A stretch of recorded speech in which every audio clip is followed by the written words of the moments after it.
Okay. Good morning. We're on lesson 199 of a workbook of A Course in Miracles. I am not a body. I am free. And I've had some company for a little while, so I'm doing these lessons on a laptop in my room. And you get sort of used to the technology that you're doing something with, and then when you change it, it takes a moment to sort of realign yourself with the new technology, and that's a bit of the problem I've been having. Is learning to get, because these programs don't work the same on my laptop as they do on my desktop. So it's taken me a moment longer to do this, and I'm sort of out of my routine, which isn't necessarily bad. It's just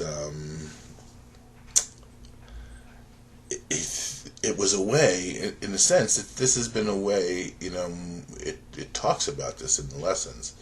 Doing these lessons has been a way and something around which my day has been organized. And when I got out of the routine, all of a sudden, there was this sense of disorganization because it wasn't happening in the sequence that I normally did the lessons in, and it took me a moment to, I don't know how to say it, adjust to doing them in this way without sort of,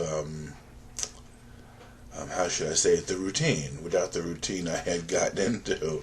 So while I still do read the lessons at night before I go to bed, and then again in the morning, I don't do them first thing in the morning because it's because I have company around and see what's going on in the house and get everything organized for the day, and then sit down and do it. But there's this sense of there is a sense of commitment, and that I've agreed to do these, and so there's this this underlying thought within me all the time, every morning, that it's something I need to do and something that I need to take care of. And so, while I may not be a body, I am free. The freedom comes from fulfilling my function, and obviously this must be part of my function. And it really does make me laugh because I can't do these lessons. I can't do the lessons for you because it isn't in the doing of the lessons that you have the experiences that are in line with the theoretical framework that the text is offering us. And today's lesson, I am not a body, I am free, is an important one, because it makes when we recognize that we're not a body, we can likewise recognize what our reality is, as opposed to what the dream of space and time has us thinking our reality is. And the dream of space and time is unlike reality in every way. And yet, as this says today, it is essential for your progress in this course that you accept today's idea and hold it very dear. And many of you who have been at it for a while do come to hold the idea that you're not a body, but you are free very dear, because freedom must be impossible as long as you perceive yourself as your body as yourself, not yourself as a body, but your body as yourself. As long as you're confused in your idea as to what you are as a self, as opposed to what the body is, then it's very difficult to come to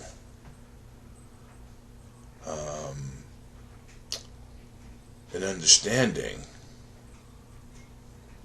that is, let's say, I don't know how to understand this course in terms of what it's teaching, because as long as you think you're applying it to a body, within a world that's solid, let's say I'm not a body, I am free, and this is saying you're not a body, and this is an idea you should hold very dear. Okay, it's not that you're not a body and the world is real, and you're not a body in a world that is solid. It's that the idea of being solid is not your reality, nor is the world that you are participating in solid. Therefore, the principles that allow miracles to work truly become, in a sense, much more understandable and achievable. Achievable because you don't have to deal with the solidity of the body. You don't have to worry about it changing at all. You just have to allow your mind to change, and to change along the lines that are indicated by the experiences that come from practicing these lessons as the lessons are offered to us. Is it essential for your progress in this course that you accept it as idea and hold it very dear? This is be not concerned. That to the ego is quite insane. And it's true. If 9 of the 10 people you walk up to in the street and you tell them, well, I'm not a body, are going to look at you like you're crazy. Because everyone here has life associated and identified with the body. And here we are being taught and learning to recognize through experiences that are consistent with what we're being taught, that in fact we are not bodies, that we are free, that our life, our reality is that of spirit, is that of our soul. And the idea of a body is a limitation laid upon you as God's Son, and you as being what life eternal is, in order to confuse you, to keep you from coming to know who you are as God created you, and to keep you from coming to know, trust, and love your Creator as He knows, loves, and trusts you as well. Be not concerned that to the ego is quiet. Say the ego holds the body dear because it dwells in it and lives united with the home that it has made. Now, that's an interesting idea, because it is very similar to if I said your soul holds reality quite dear because it dwells in it and lives united with the home that was made for it. Now that's the truth. And the trick, what this is saying, the ego holding the body dear because it dwells in it and lives united with the home that it has made, that's one of the tricks. That's one of the insidious, cunning, and baffling things about the ego, that it, in a sense, it takes what's true and uses it as a distraction. It takes what's true and mimics it in the form, rendering the truth hidden and the form obvious, and you're looking for something true in a form that cannot prove as true, because the form, there's no way, we know for a fact that forms that we utilize in the world of space and time have no ability to be eternal, have no ability to be infinite, and yet our ability to use them in any way that is required, and that's what this lesson is getting to, is that even though you're not a body, you're free. The body will keep gentle pace with the mind, and be serviceable for the fulfillment of your function in the plan. And that's all we're really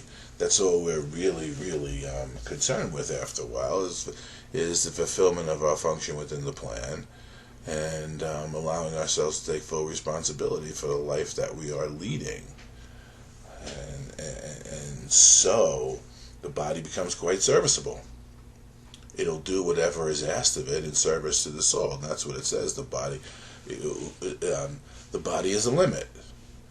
Who would seek for freedom in a body looks for it where it cannot be found. The mind can be made free when it no longer sees itself as a body, of course, firmly tied to it and sheltered by its presence. If this were true, the mind would be vulnerable itself.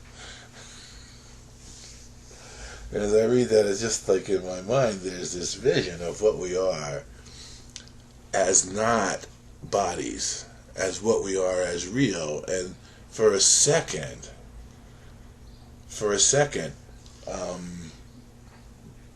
don't let the protestations of the ego and its need for you to be a body keep you from going in your mind and considering how different your perspective on the life that you're living in the world and the way in which you're living it would be if in fact you knew that the body had nothing to do with what you are in reality, and in fact could not be a hindrance at all on the fulfillment of your function. You would see how easy it would be to navigate the world of space and time unconcerned with what the ego would have us be concerned about in its attempt to convince us that we are a body and therefore have a limited amount of time in a limited amount of space to fulfill a function that's completely unlimited and in fact eternal. There's no way the two fit together. There's no way that the two can be seen together without sort of wondering how that's possible. And yet once you really take a look at what you really are, because you're having these experiences within your mind and your heart that is showing you the truth of who you are. And when you have a true experience of forgiveness, you see how readily what you previously thought was, so you're looking at a situation, you're looking at a scene, you're looking at an event in your life, and you come up, when this talks about here, with a preconceived idea of what's taking place based on the past and what we thought we were in the past. Now, all of a sudden, remove the idea that you're a body from that thinking.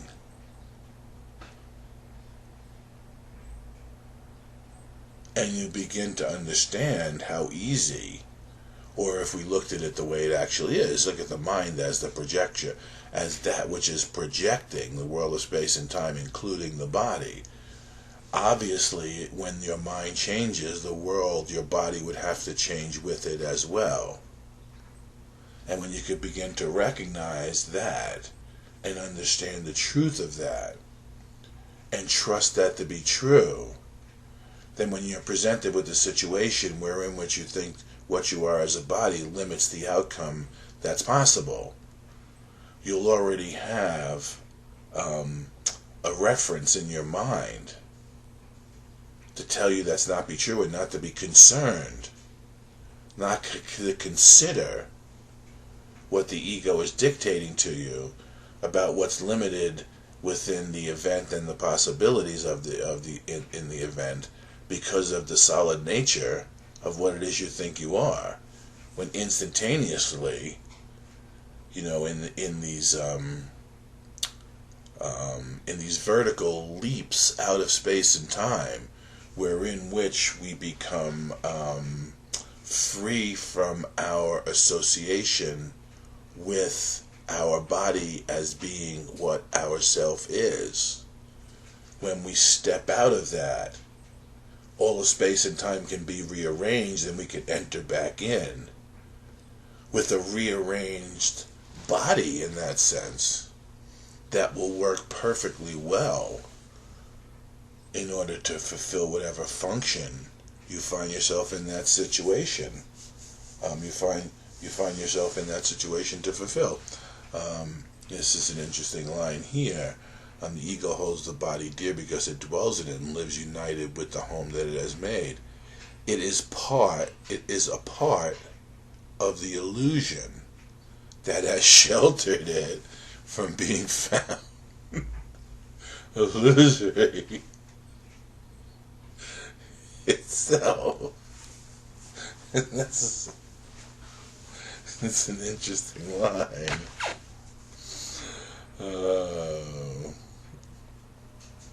So this is what we're being asked today, and because we're not bodies, because we are free.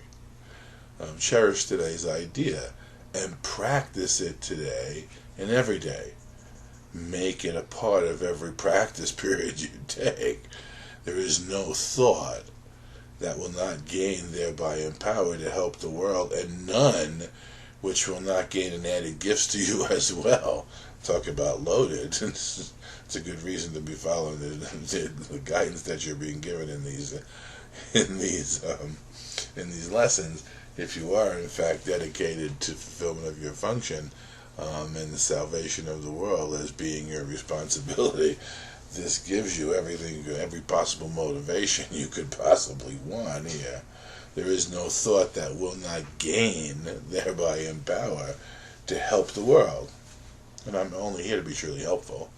And none which will not gain in added gifts to you as well. And we love gifts. We love those added gifts.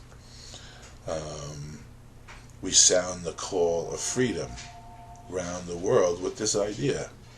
And would you be exempt from the acceptance of the gifts you give?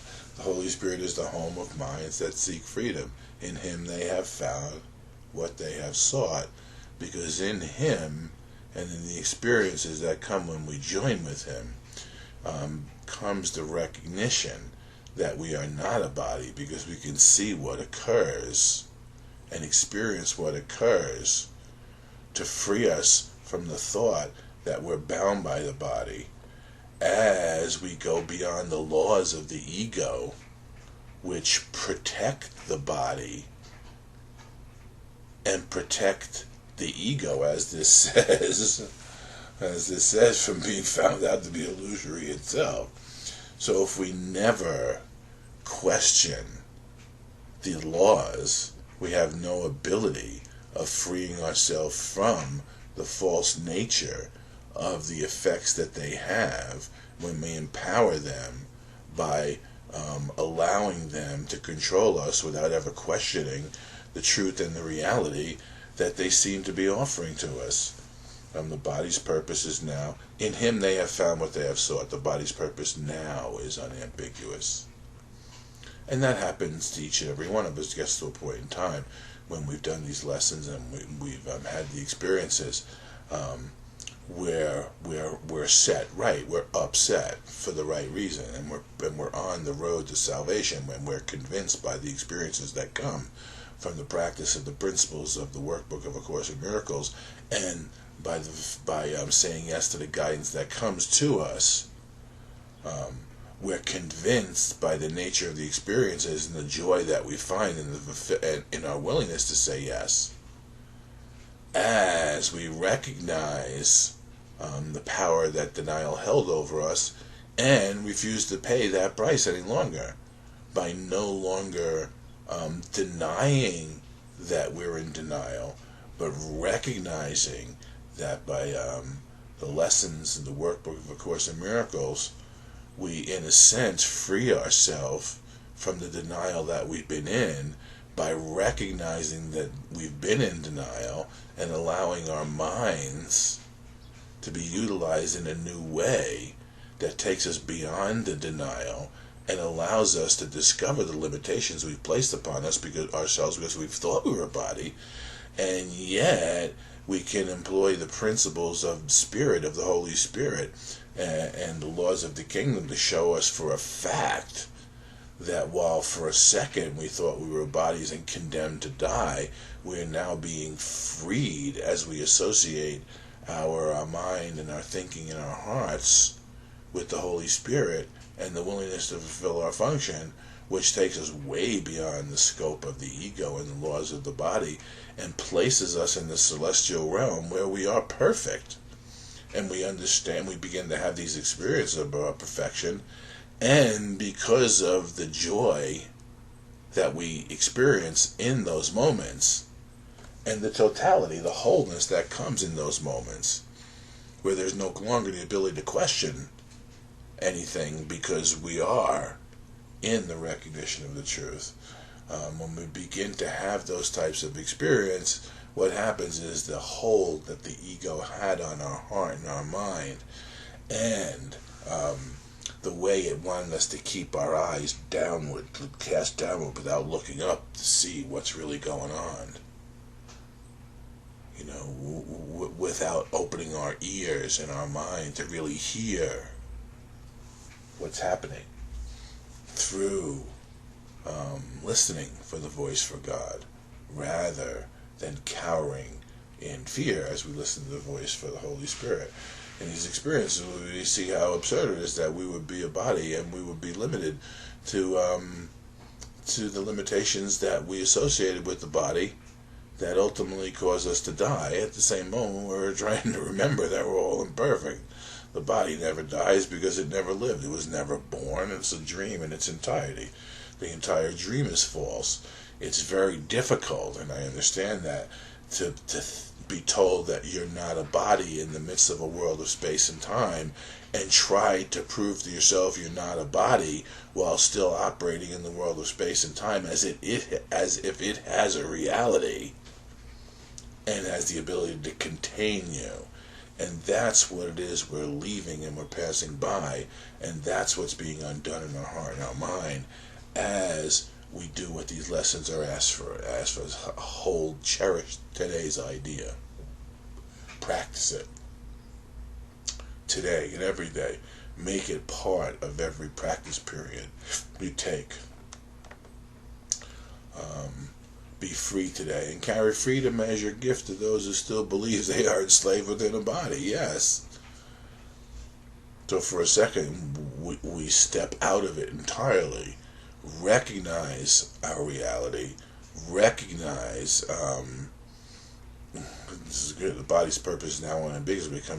It becomes perfect in the ability to serve an undivided goal in a conflict-free and unequivocal response to the mind, with but the thought of freedom as its goal.